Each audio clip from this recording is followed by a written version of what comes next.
NBA player props for the 25th of January. In today's games, we've got 7 picks that we like, and we're going to talk to you about them. But as always, we got to do our recap. As you can see from the graphic, we went 5 on 4 from our picks. We went 2 on 1 with our live bets and 1 on 1 on our demons. We hooked one of our demons. Our total units profit was 1.62. We sadly lost zero point 0.5 units on parlays on a parlay which hooked. So that was all my picks for the day. We only got 7 picks, like I said. You can see on the graphic right here. Let's go to what happened yesterday. We had another one power to go over his points. He ends up with 13. He only sees 24 minutes first of all. He shoots like shit once on the court. He goes like 3 for 11 from the field. He hits 7 out of 10 free throws. Like the matchup is so good for him. He just couldn't shoot. Keontae, once Lowry got ruled out, that was pretty much over. So yeah, that talks. Paul George, he couldn't shoot either, so he ends up with 18 PRA. And Wendell Carter Jr., that's a bad read. He ends up with 5 rebounds. So that's all my losses for the day, but we still profit 2.12 units on our straight bets. And our demons, you can see, so demons right here, we hooked on Vucevic to go over his threes, and our live bets, we hooked on Trey Johnson to go over 26.5, ends up with 26 points. Also, all my picks.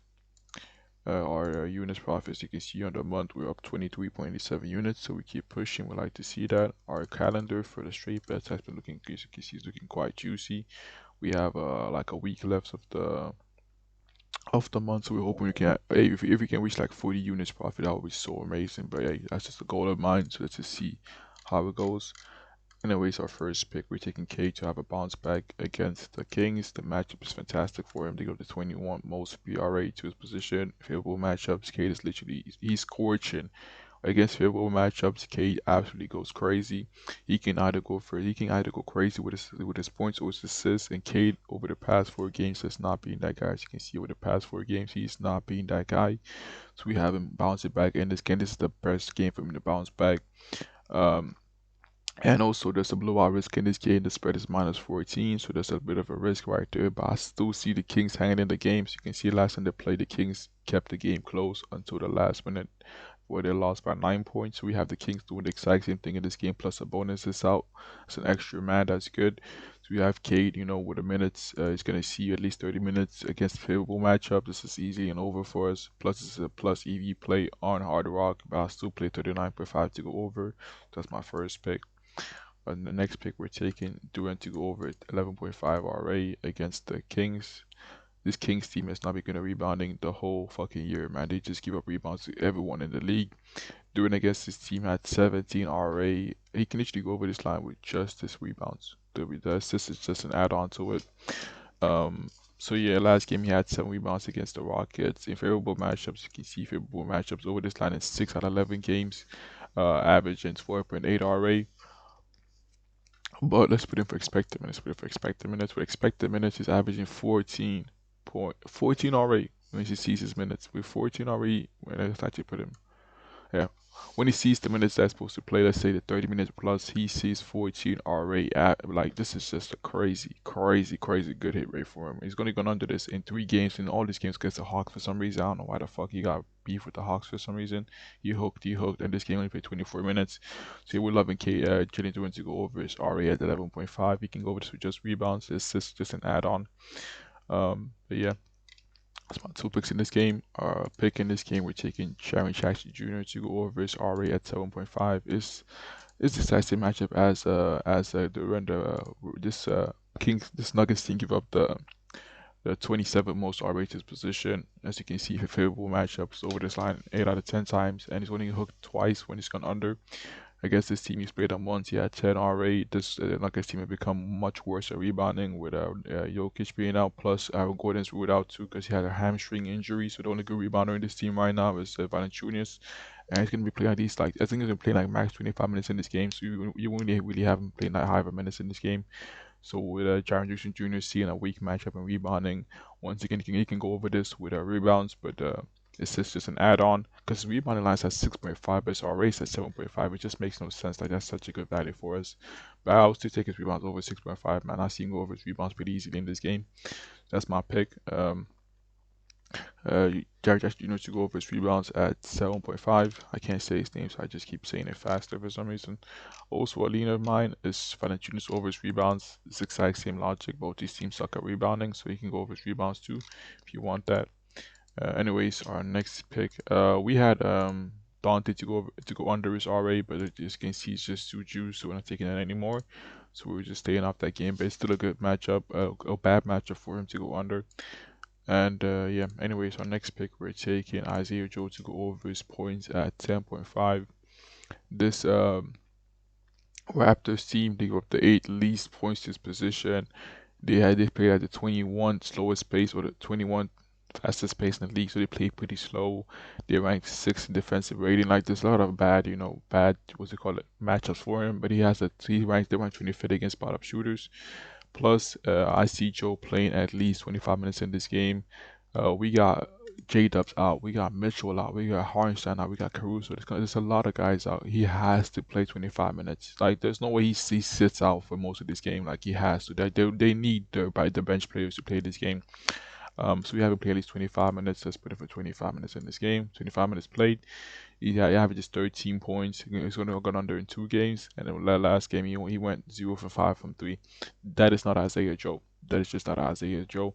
We have him having a much better game in this game at home against this Raptors team that I see being more focused on stopping Shea than the other guys in this team. I see this Raptors team swarming Shea whenever he drives, and he's going to have to kick it out. We have Isaiah Joe being out, left open from 3 to knock them down. There's only 2 guys, so there's 3 guys you can take in this team. You can take Wiggins, Lou Dort, or Isaiah Joe, but I feel like I trust Isaiah Joe more to get points for me than Ryan Wiggins, which is quite inconsistent with his shooting. And the Lou Dort, I can never bet on this guy, man. Fuck no. But yeah, we're taking Isaiah Joe to go over his points at 10.5, man. He's had a rough game last game, so it's a perfect game to bounce back with this Raptors team. I see him being most focused on stopping Shea to go over his points. Um, but yeah, on to the next pick. We're taking, we're fading. We're fading Sadiq Bey to go under his PR at 18.5.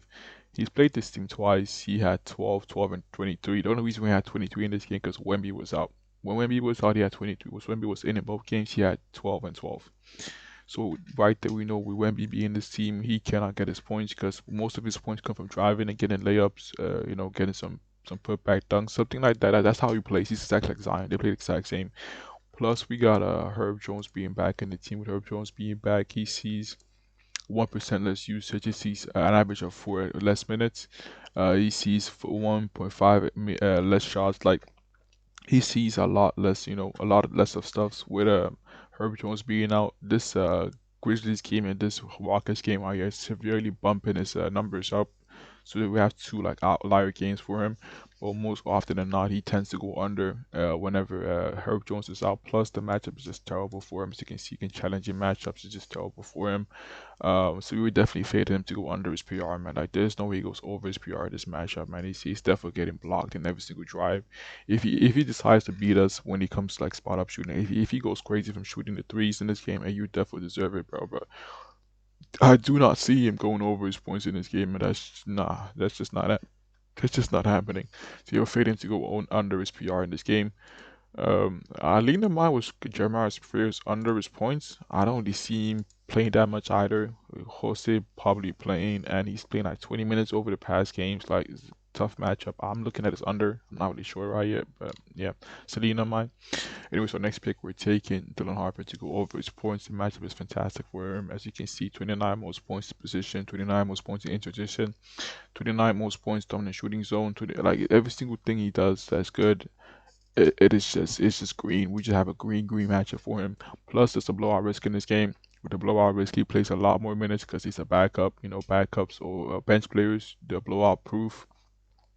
Plus, last game he only had 4 points in 13 minutes play. We have him having a much better game in this game against this weak but against defense.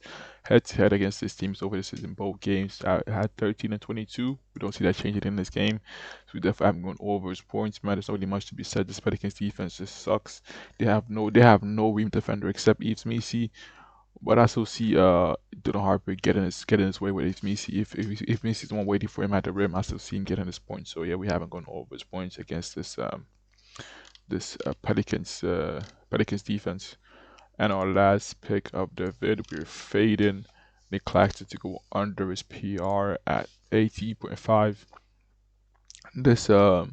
This this Clippers team of the 12 least rebounds to his position. As you can see, it's putting for tough matchups. Say 12 least rebounds.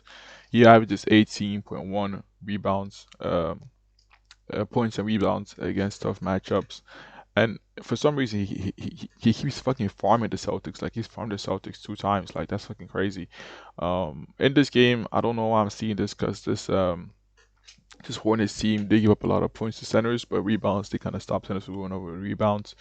It's actually to put them for this is a bit of a tough rebounding matchup. Let's see what happens. Nothing much changes because this fucking the Celtics feeding him points.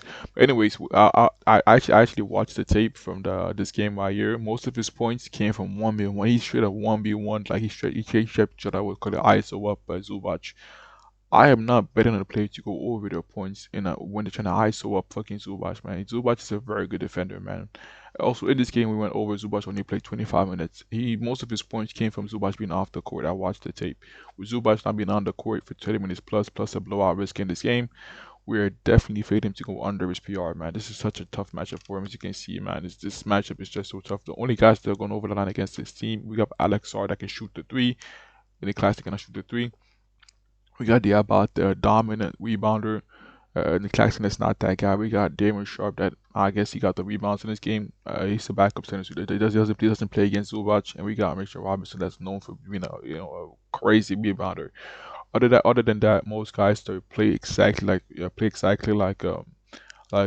Nick Claxton go under the line against this team. We're definitely fading him. As you can see, the matchup is all around shit for him. If he has to go and 1v1 Zubac to get his points, we're definitely fading him to go under. Because this Clippers team rank, as you can see, they rank fourth in the league to stopping pick and roll players, and they rank fifth against putbacks. Free throws, they rank four. Like every single thing he does, you just shit. We're fading him for sure. Those are all my picks for the vid. Let's recap our picks right here. Some more picks right here. Take whatever you like. I will try to find more picks, but I will not force anything. So yeah, thank you for watching, and I'm out.